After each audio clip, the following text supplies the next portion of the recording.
بسم الله الرحمن الرحيم النبض يداو ريال كون سودا ودا برنامج gaar ah oo aan ku eegayno doorka halabuurka iyo qoraaga Soomaaliyeed ee wacyigelinta iyo baraarujinta bulshada ee dhanka jacaylka iyo kalgacalka deegaanka iyo dalka.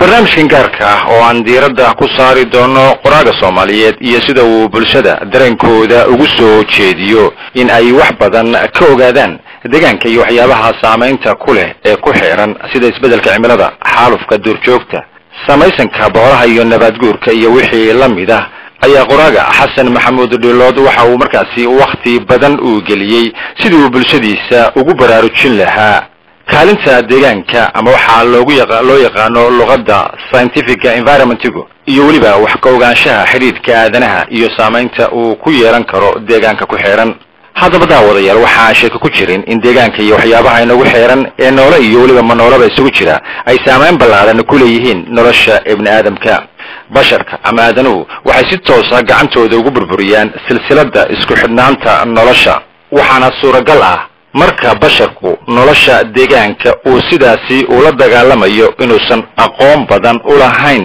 dhaawaca ku iman kara noolaha Rabbi uu ku abuuray ama ku uumay dunida guudkeeda. tusaale ahaan soo qaadano daawadayaal geed weyn oo damal ah oo gunta laga jaray kadibna dhuxul ahaan looga faa'iideystay waxa uu meesha ka saarayaa malaayiin noole ah oo barkaasi sabo ama hoy ay u ahayd geedkaasi qaybihiisa kala duwan ee min jirid ilaa iyo xidid ilaa caleen. haddaba daawadayaal buugga Carreedeg oo ka hor intii aanay igu soo dhicin inaan barnaamij ahaan ugu soo gudbiyo bulshada ay suura gashay inaan si guud isha u mariyo cutubyada iyo qaybaha uu buuggu ka kooban yahay ayaa waxaa si weyn ii soo jiitay qaybaha qoraagu kaga hadlayo deegaanka ama environmentiga iyo waliba waxyaabaha scientific ahaan loo yaqaano ecosystemka oo isagu markaasi koobaya bulshooyinka kala duwan ee xayawaan dhir iyo wixii la mid ah ee dunida guudkeeda ku nool iyo waliba deegaanka ay ku nool yihiin ee habitatka loo yaqaano sida ay isugu xiran yihiin. waxaana waxyaabahaasi ka mid ah ama xiriirka noloshooda saameynta weyn ku leh cimilada, biyaha iyo waliba ciidda. haddaba daawadayaal kala duwanaanshaha makhluuqaadka Rabbi abuuray hidde ahaan iyo waliba haybta kooxaha ay galaan oo loo yaqaano science ahaan biodiversity ayaa iyada la fahanteedu si cilmiyeysan uga dhex muuqda qaybaha buuggan uu ka kooban yahay. Xasan Maxamuud Dhilood qoraaga buugga kan ayaa ugu horreynba aan weydiiyey bal inuu sharaxaad kooban ka bixiyo magaca uu doorbiday oo ka kooban laba kelmadood oo Soomaali oo isu tagay oo ah Carreedeg, halka uu kelmadaasi ama magaca uu ka keenay iyo waliba waxyaabaha buuggiisu uu koobayo. waxaan uu igu jawaabay sida tan: Carreedeg la yiraahdo waxaan qorayay muddo badan ولينا ما صوبحين هذا وحني وكوبي ولي فاينل كي معها كي ودنبي معها لكن وديار هذا كدي وصوبح يا مضقنا وحليه معني وقت كان قريين مدة دير بيهاي أو قصي من إلى دور يتمسن نضود شن يتمسن نضود نيالها لفتي يسوينا قربو جن وحكينا باتشري كهذا أنا بس كسر ورصدو لبا أرمود بوج كركي سخرة أو مدنا مجعي هاي مدنا ماب كسارين هاي وحن مجع هذا كهريو أنا مركي أن بوق بلابي مقعيك كره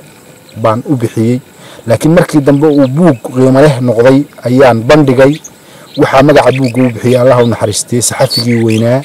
سليران أو ظاهر أفقش مقع أنا وحكسو حكتي الله ونحرستي حاج موسى قال وأي حلحيس وهاي حاج موسى قال لنا والله وضيقان سومالي دو واتقان من أقويها أنا والصوماليات بوها nin la yaqaan buu ahaa nin waxbarashada qayb weyn ka soo qaatay buu ahaa nin iskuul lagu magacaabay buu ahaa Xaaji Muuse Galaal marka magacu halkaas uu ka yimi buugga jildigiisa kore sawirka saarani waxa weeye iyo magaca buuggu hadda isma leh waayo wuxuu ka hadlayaa dhulka Soomaalidu degto dhan. Carreedeg waa shibhul qaara shibhul jaziira ee carabiga noqonaysa Somali Peninsula Englishna weeye waa dhulkii u ekaa jasiiradda dhulka Soomaalidu jasiirad buu hadda halkan aynu fadhino la geestaana waxa iga xiga badda India geestaana waxa iga xiga badweyn badda cas xaggaana waxay iga xiga dhabarkayga ku beegan bad oo badahaasa isaga yimaada labada badood marka waxa bannaan halka aan u jeedo hadda uun baab ka bannaan marka waa dhulkii u ekaa jasiiradda ama jasiiraddii halka weji ka furayd weeye ee Soomaalidu degi jirtay waxaa ka mid ah dhulka Jamhuuriyadda Federaalka Soomaalida waxaa ka mid ah dhulka Djibouti waxaa ka mid ah dhulka Soomaalida galbeed ama Soomaalida Ethiopia waxaa ka mid ah dhulka waqooyi galbeed waqooyi bari Kenya waxaa ka mid ah jasiiradda Sogodara oo Soomaalida aan ugu aaminsanahay inay leedahay buuga xaqiisa dambe bayna maababkooda dadka deegaantii dhan yihiin maabkoodu intuu ka kooban yahay ay ku wada yaalaan maababkaas iyagoo dhammaystiran oo laga akhriyayaa haddaan u soo noqdo albaabka hore oo sawirka hore oo Jamhuuriyadda Federaalka Soomaalida maabkeeda ku qoran marka waxaa jira meelo xusid mudan oo ay ka mid yihiin Sayla Partial Reserve wax la yiraahdo jira Karkar Mats Nugaal Valley Mudug Blainis Warsheekh National Park Kismaayo National Park Lagbadana National Park Daalo Frost Reserves dhulkaasaa jira oo muhiimad weyn leh oo loogu talagalay qaarna forestry ahaan qaarna parks waxa la yiraahdaa dhulka maartay seere la fariisto dhir lagu kaydiyo maxaa la yiraahdaa loo dalxiiso waxa weey marka muhiimad weyn buu leeyahay waxa ku xusan Nugaal Valley oo aynu hadda joogno duuxada Nugaal taariikh dheer leh marka intaas aan u maleynayaa inaan shabaabtii hore ku soo ururin karo hordhaca buugga aad baad mataqaanaa uga baaran degtay oo waxa uu leeyahay hordhac aad moodid yani sida uu buugga aad u qaybaha uu ka koobnaan doono sida aad u qorshaysay oo kale marka bal hordhaca buugga ma naga siin kartaa yani xoogay waxyaabaha ku qoran ee buugga ka hadlaya hordhac ahaan oo mataqaanaa uga sii hadashay hordhac buu leeyahay buugga hordhac muhiim weeye wax badan baa ku jira map reference baa ku jira baaxadda dhuleed baa ku jirta waxa ku jira xadadka ay wadamada la leedahay Soomaalidu baa ku jira waxa ku jira macdanaha iyo waxyaabaha lagu sheegay oo macaadinta baa ku jirta waxa ku jira heshiisyadii caalamiga ah oo environment-ka ku taxalluqo aad u fara badan oo aan Soomaalidu wax badan ku ogeyn baa kamid ah laakiin waxaan ku soo ururinayaa oo qaybta ka soo qaadaya gabaygan aadmiyahow halaysani ambadyahow wareersani maqal erayadooydoo buuraha ag joogso ama kaag daraadii ilma garax ka siiyo cirka sare u eego xidigaha asteeyo arag falaga meero onkudkiyo hilaaciyo ufadaa dhacaysiyo uurada warayso ololkeeda gooraan aamus oo dhegayso shimbiraha la ooyo badda awda haysiya waxa uurka uga jira axadoo garwaaqso dhulka aad u baadho webiyada ordaayiyo buuraha indheeyo oogada jalleeco ciirada aroortiyo daraylaha afgaro udugooda kaymaha urso oo jeclayso ku ilwaadso doogo u abtiri naflaydo ayaamaha tilmaanso aabiga bilaashka ah waa inaad ilowda afagaalayaashiyo cadceedeenna oloshiyo awrka sanada yaa yidhi aadmigay u shidan yihiin ifkoon cidi ku uunayn miyaan dirirku oognayn ururadu miyaanay kaa ayni weynayn ilayskooda goormaa loo daaray awgaa hadmaa falaga oosha ah amar buuxa lagu yidhi ku ekow dadkoo qura haddaad eegga madataan miyaanu iftiinayn sidiisaa ahaanayn aadmiyahow hallaysani amarkaagu waa been waxaad uur wadaagtaan ugaadhaa wareegto ugbaadkiiyo caleentaad uur wada gasheenoo uumiyaha dhammaantii ilma adeer gudboon iyo isir baa tihiinu atiriya allah naxariistay maxamed xaashi dhaaca gaariye waxaad arkaysaa waa uliya diirkeed waa sida indhaha oo kolkay midi ilmaysaa ta kaleeto oyda haddii xasharaad yar la waayo waxbaa iska bedelaya isku xidhnaantii environment iyo faa'iidadii marka gabaygaas in loo fiirsado la eego oo lagu camal falo buu mudan yahay marka isaga kaga soo qaado sababta aad gabayga kan xasan ugu doorbiday inuu buugaaga hordhac u noqdo macnaheedu waxa weeye maadaama buuggii yahay arreeda magaciisii deegaanna uu ka hadlayo gabaygu wuxuu ku saabsan yahay deegaankii iyo muhiimadiisa kooras haa waad aragtay sidaad aragtay wuu markii wada sheegay koonka xidigihii falagii ururtii dhulkii ugaadhii waxba ma dhaafin buuguna sidaasuu 6 chapter u yahay oo 6 jirtaba iscaawinayaan oo isdhelitirayaan waxaa jira oo soo jiitay cutub ka mid ah cutubada buugan ku kooban yahay oo qaraabka iyo dhirta aad kaga hadlaysay wax badan aad ku dheeraatay dhir badan aad ku xustay marka in yar ma noo dulmari kartaa bal hadda dhirta iyo faa'iidadeeda iyo qaraabkan aad ku tilmaantay alxamdulillah waxa weeye horta aan in yar dib ugu noqday 6 chapter buu ka kooban yahay chapterka koobaad dhirta baa la yiraahdaa laba qaybood buu kala baxaa ciwaano badan baana dhexdiisa ku jira mid walba labada qaybood uu baxa waxa weeye faa'iidada dhirta maxay faa'iido dhirtu leedahay waxa kamid ah miraha qaraabka waxa kamid ah in laga samaysto aqalka alaab guriga aqal Soomaalida baa la yiraahdaa waxa kamid ah culayga waxa kamid ah diinta waxa kamid ah deebta waxa kamid ah harka waxa kamid ah cimilada waxyaalahaas oo dhan bay faa'iideysan marka kadib misna scientifically sida dhirtu u dhalato iyo nooca ay u kala baxdo waxyaabahaas uu ka hadlaya marka kadibna dhirta magacyadeeda wixii aan ka xusi karo ilaa 400 oo geed magacyadooda Soomaaliya oo ba ku qoran waana bilow buugu cid kasta oo Soomaaliyeed oo damacda inay dib u qortaan oo qori karta waa wax bilow ah waayo dhirtu markii ugu dambeysaan garanayo 3,000 iyo 300 iyo wax la jiro oo geed ayaa la yaqaanay oo warshiq back aanu malaynaya inay ku kaydsanayeen ku diyaarsanaayeen marka haddaad codsatay aan akhriyo qaraabka dhirta baa la yiraahdaa waa ciwaan hoosaad kamid ah faa'iidada dhirta marka laga yimaado noocyada dhirta inuu raashimanno ee beeranno sida galeyda haruurka sinsinta saytuunka lawska cinabka iyo dhammaan inta kale ee kala duwan kalana dhadhanka iyo dheecaanada ah waxaa jira in badan oo aad la kulantid marka aad saqaafaha tahay socotada tahay duulaanka tahay baadidoonka tahay xodxodasho taga tahay xoolo raaca tahay arooryo ka laha tahay kuwaasoo kuu ogolaada in aad sahayatid midhaha askaxda birdaha cambuusha canjeelka carab lu'aadka cilalka darayga dhafaruurta doombirta faramooga gaagaabada gacmo dheeraha ganiinka gobka goosayga gudda gurunjaaga heeriga himirta mareerka maroorada midcanyada muleexda qabcada quweexa tindhirka toonka tukalalmiska xaadoolaha xabagta xanaakowga xayaabka waxaasoo dhan oo midho kaashu la helo ah marka ninkan suugaanyahanka gabaygan ku soo ururiyay bal hadaan akhriyo waa Cabdullaahi Cabdishube anjeel dhugucuu lahaa dhubaan daray buu lahaa berde u dhigan buu lahaa dhulxa garas buu lahaa buddiig u eg buu lahaa dhuux adag xeebuu lahaa dhigaal hoho buu lahaa dhafaruu dhibco miidaliyo gob iyo dhebi buu lahaa dhaynimo heeluu lahaa dhacaam xabaguu lahaa dhaysimo bax buu lahaa sadkaxo dhowr midaba iyo rooxadoo dhunkuluulaxdiyo uneexo la dhuunyadiyo marooro dhanaan yar layo gocoso dhay loo filiyo dhadhamo goon buu lahaa waanbuu dheriguu lahaa intaas oo dhiri lahayd dadkii dhaqay buu lahaa dhammaan tabcay buu lahaa goysmada ka dhacshuu lahaa ka dhowray dabkuu lahaa dhakuunsanayuu lahaa badiba dhintay buu lahaa wixii dhumay buu lahaa buu yidhi marka waxa weeye wuxuu ku soo aan tudcaha u soo qaata midhahanaan sheegay waa ka halkan ku xusay abwaankani waa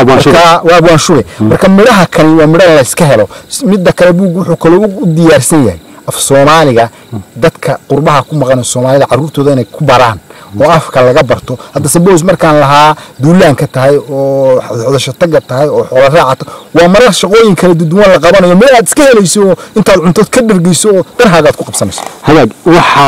cutubka kan isla dhirta iyo wadada ku jirnaaye waxa qaybka ahaa ciwaan yar waxa maran isha mariyay alaabta guriga Soomaalida oo runtii la oran karo iyada lafteeda waxay noqon kartaa mawduuc gaar ah waqti badan qaadan karo barnaamij gaar ah qaadan kara maxaad nooga tilmaami kartaa alaab guriga dhirta kara deegaanka si fiican baa Soomaalida ugu noolay si fiican bay waxay doontaba uga heli jirtay si fiican buu u dhaqanaa waxay lahayd sida galayga chapter yarahan ku xoogsan aad ka fahmi doonto dhaqaale xitaa isdheelitira bay lahayd marka wuxuu u dhigan yahay Soomaalidu si la yaab leh ayay uga samaysatay hoy aqal ay ku noolaadaan dhirta aqalka Soomaaligu aad ayuu qurux iyo la yaab badan yahay aynka uu yahay iyo sida uu uga fog yahay dheehnaanta jeermiska. aqalka Soomaaligu wuxuu ka kooban yahay qaybo kamid ah dhirta oo si heer sare ah loo diyaariyay loona daryeelay mana suurta gasho inuu cuno xarku aqalka Soomaaliga hadii la aslo asalkeenu ugu tageynaa waa ciwaan kamid ah sida oo kale weelka ay Soomaalidu isticmaali jirtay hadda waxaynu isticmaalnaa caag iyo wax meel kale laga keenay ayaa laga sameyn jiray dhirta iyo hargaha inkastoo ay badan tahay noocyada iyo alaabta Soomaalidu haddana waxa uu dheereed inay gaari karto oo gaari jirtay sanada boqolaal harkaha ay sameystaan iyo waxay baan ka xusaynaa alaabtii oo dhameystirnayn alaabtaas waxa kamid ahaa abjadada aloolada bakooradaha caws dheega caymanka daabgudinada dabarada dermooyinka saliyada dhigaha dhiiraha fandaalada googoyska waa caws nooc kamid ah haamaha haruubada hangoolada hogaamada isku jooga waa nooc kamid ah cawska isku jooga kabdaha oo iyaguna noocyo badan ah koorayaasha loolka marqaha geela qabaalada qoofalada qudbaha shanlaha sijaayadaha todobaalaha udbaha ulaha waxyaalaha waa nooc kamid ah cawska Soomaalida xeelooyinka xurbiyayaasha waxa soo dhanna waxa ku kooban galay uu tiriyay Allah u naxariistay Cabdulqaadir Xirsi Yamyam oo buuga ku jira oo Soomaalidu waxay ahayd sheegayo baan in hadda isleeyahay hadda inaan ka xasuusan karo oo buugay ku jirtaa wuxuu leeyahay aqal baan leenahay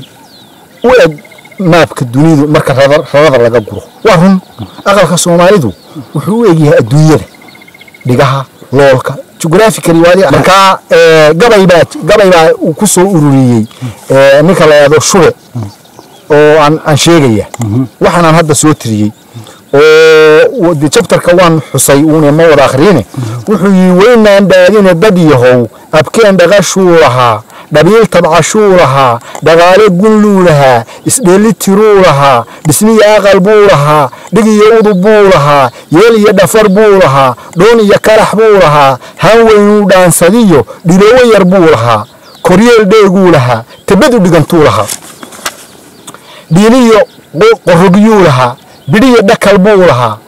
haruub dhaqula waxaas waa haruuba kala yar yar oo kuwa caruurta lagu siiyo noocooda ilaa dadku maartay istiijidga ay marayaan waaya darfaacas lagu dhuuqsadiyo jeex gobol la dhigtuu lahaa wuxuu dhambaal ka yar buu lahaa waa alaabtii furshaantii iyo weeye moogtahay hargaweylaasiyadii haddaad aragto quruxdeeda wad yaablayd wuxuu dhambaal ka yar buu lahaa qayraan dhuuyuu lahaa dheri iyo xeeluu lahaa fandaal dhumbisuu lahaa intaasoo dhaabadood intaasoo dhaqan ahayd marwadii dhidibtuu lahaa dhistee gogoshuu lahaa dhaydee casashuu lahaa dhaqaalaysuu lahaa ku dhaaran jirtuu lahaa haddana dhaaftuu lahaa haddar waxay rabtaa furaash laga keenay ba ka samaysan waxaynaan garanayn waxay rabtaa jarco googo'da oo laga qaado xanuun waxay rabtaa caag waxay rabtaa bir waxaa gabdhaha Soomaaliyeed baa soo saari jiray lacag maanta fara badan waxaan leenahay dhaqaale xumaan nagu dhacday inaga isku ridayna dunida qolo waliba waxay leedahay agab qolo waliba waxay leedahay cunto u gaara qolo waliba dhaqaalaha saas ay ku miisaanma haddaynu niri gabadha mii joogta awrka dabar dib suuqa looga soo iibsho hogaan lagu kaxeeyana loo soo iibsho cayn iyo baydna ha laga soo iibsho indhayar iyo Indochina iyo Indisterian waxa dhirteeniina yeeynaan deeyay intaan gunta ka jiro shidno oo jawaano ka buuxino oo carabtu ha ku unsato oo ha ku unsato dhibaatada yeelay dabcan wuxuu ahaa cutubkaasi dhirta wax laga go'an karo aqal Soomaalidu wax laga dhamaan karo maaha waxa isaguna qayb ka ahaa buugaaga oo canaawintii aan dheeray kamid ahaa cutubka hadlaya ugaadha duurjoogta oo dhab ahaan aad moodid in ay Soomaaliya ama hadeer boodiyeen si tafiir go'ayso qaarkoodna ay noqdeen kuwa saaxadda Soomaalida ka baxayda maxaad ka tilmaantay duurjoogta iyo faa'iidadeeda wallahi niyo duurjoogta wax badan baan ka tilmaamay hadda faa'iidada ugaadha baa la yiraahdaa buu ku bilaabanaya ugaadh gaar inoo ahayd inaga kaliya lahayn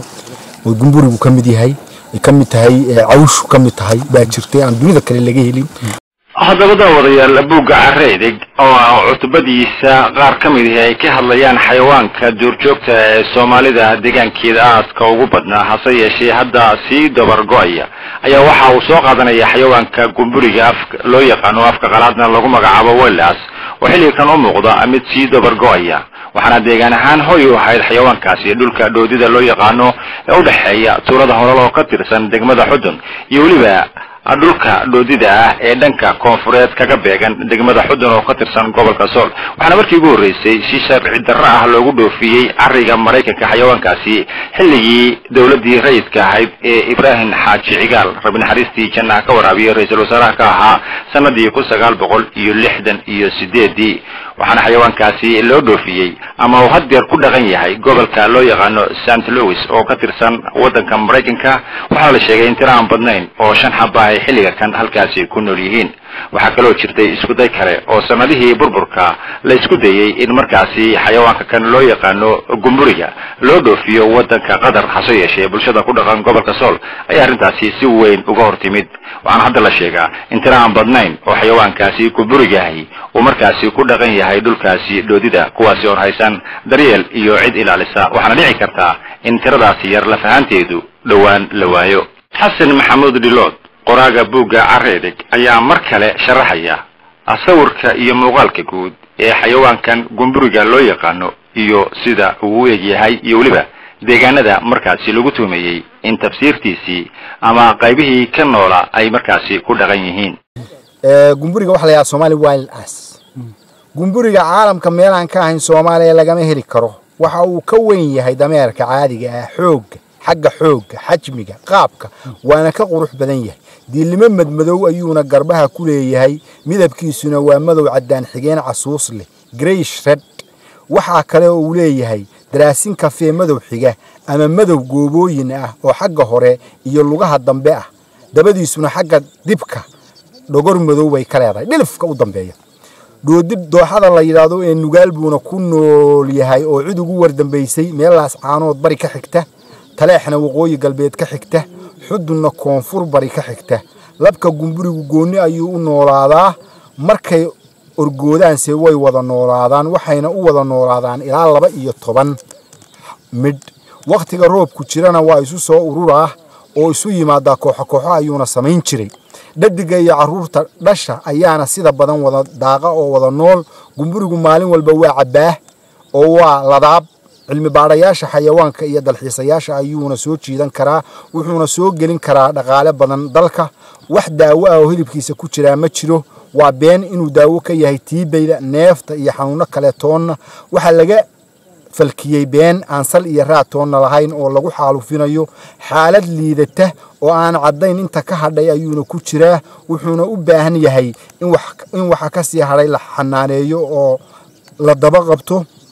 oo loo sameeyo wax lagu xanaaneeyo laguna daydo darisyadeena duurjoogtooda dhaqaaleeya dadka maalqabeenka ah ayaa looga baahan yahay kaalin hormuudnimo leh iyo gacan naxariis leh sidoo kale aqoon-yahanada ayaa looga baahan yahay kaalin firfircoon oo lagu daryeelayo deegaanka guud gaar ahaanna gumburiga marka waa la maalgashan karaa waxa chapterkan uu qaybsan yahay 2 qaybood faa'iidada markaan ka hadlo iyo tilmaamahooda iyo waxa dhibaatadii baan ka hadlay marka waxa jirta topic aad u xiiso badan oo mar dawladda Qatar ay ku soo duushay ayaa laga helayaa buugga iyo tacliiqaadkii jaraa'idku ka qoray wixii aan beriga ka akhriyay iyo wixii joornaalka ka xiftiyay oo ka kaydiyay baa buugga ku jira shirkadu waxay ahayd waxay wateen halkay u socdeen marka waxa soo dhan buugga waa laga heli doonaa insha Allah waa tahay xasan waxa ku jira ciwaan weyn oo kamid ah buuggaagan aad ugu magac dartay Careedig waxa la yiraahdaa shimbiraha iyo codadkooda shimbiraha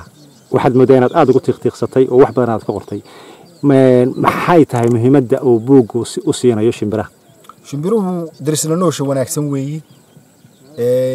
adoomaha Ilaahay way ka mid yihiin iyaga iyo dhirta iyo ugaadha aynu soo marnayba faa'iido badan bay inoo leeyihiin dadkeena waad ogtahay oo xoolo dhaqatayna inta miyi iyo cidlaynu maraynaa bahasha hoose iyaga ugaadhaya qaar baa jiraan wax kale ba qabanay bahasha hoose u diyaarsan marka shimbiruhu qurux bay leeyihiin hilib bay leeyihiin la noolaanshay leeyihiin kuwa hadla dunida jira wala waanay wadankeena joogin daawuska waadiga arko hadda 2 minuut daawus gurigaaga uu ku joogi lahaa walba farxad bad dhici lahayd marka xadiisyo iyo aayado quraana baa buugga ku jira oo fara badan yeelkeeda taariikhda shimbiraha kamid weeyii oo aayado dhan baa ka hadlay sida la socoto hududka oo kale laakiin codadkan soo xusay maadaama buuggu aan xoog saarayay in dadka uu af Soomaaliga wax ka taro codadka shimbiraha ayaa raaxa geliya kaymaha iyo jidhaamaha buuraha iyo balliyada dadka ku raaxaysanaya oo dareemaya digtoonidana u leh haddaba xaddi badan oo shimbiraha ayaa yaqaan qaabka loo codeeyo ama loo fuuliyo taas oo qiiro iyo laabsoo jiidasho leh in badan oo ka mid ah shimbiraha ayaa yaqaan oo aad moodaa inay ku takhasuseen dhihidda odhaahda afka Soomaaliga sida tiraahda ee ku qaylisa doontana saca ka lumay ee tiraahda dhiin saca dhiin la yaada bay raadinaysa ama shimbirta taqaan magaalada Boosaaso ku weydiisay su'aasha ama Boosaasaad ka timi heestii Desaad Cali waa garanaysaa siday waati ku xustay waa shimbirta gabadha odaygu qabo u sheegto oo ku waanisay inay odayga caanaydaha uga listo maadaama uu isagu ka xishoonayo inuu warsado in ilaha caana looga liso odaygu waa ka xishooday inuu yaado naylaha ii soo baqee marka waxay tiraahdaa ugubi odayga idaha uga lis ama shimbirta wiilka u sheegtay in gugii daay oo ay mugga la gudboontahay inuu guursadaa waxay tiraahdaa guuleedo gugii da geeli dhal war guurso ama se shimbirta dadka uga digta khatarta daad ku leeyahay oo roobka hortisay tiraahdaa daad wararac dadow daadka ka carar daad wararac marka sidaas oo shimbiruhu waa wax aad u qiimo badan hadda maalin dhaweed gabadh baa nacasuntay Nairobi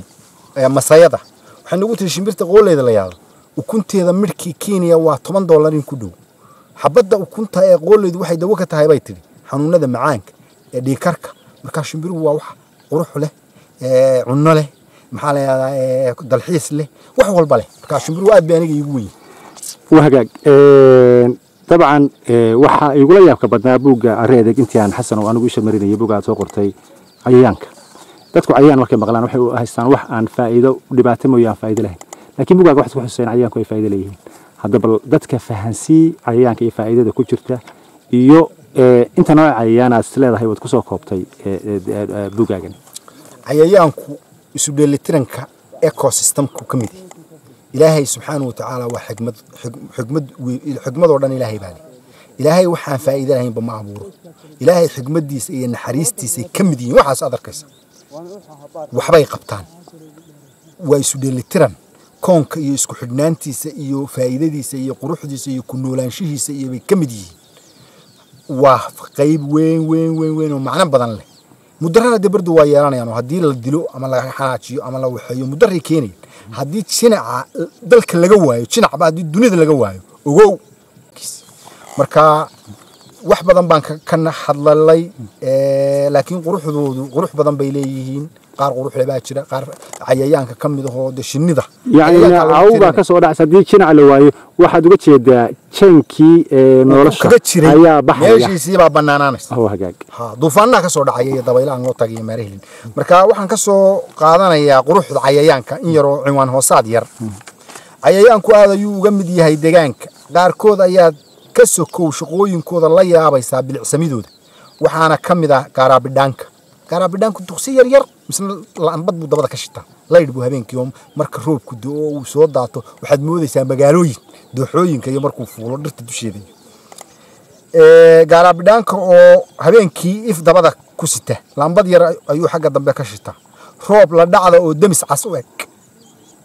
qurux darteedna cabaariyo godgodan leh jirjiroola marka cayayaanku dee anigu scientifically uma waxayne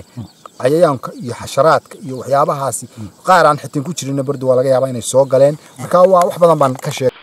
waagaga khiyaaray waxaanu intaasi ku soo afmeerinaa guud ahaanba barnaamijkeenii gaarka ahaa eenu ku soo qaadanay doorka qoraaga iyo halabuurka Soomaalidu ay ku leeyihiin wacyigelinta bulshada waxaana qaybtiisa ugu horeysa aanu ku soo qaadanay wareysi aanu la yeelanay xasan maxamuud dhiilood oo isagu qoray buug ugu magac daray areedeg tan intaan dib isugu soo noqon doono qaybta labaad ee barnaamijkan waa aniga Axmed Cali Faarax oo idinku wadacaya sida iyo nabadgelyo assalaamu calaykum wa rahmatullahi ta'ala wa barakaatuh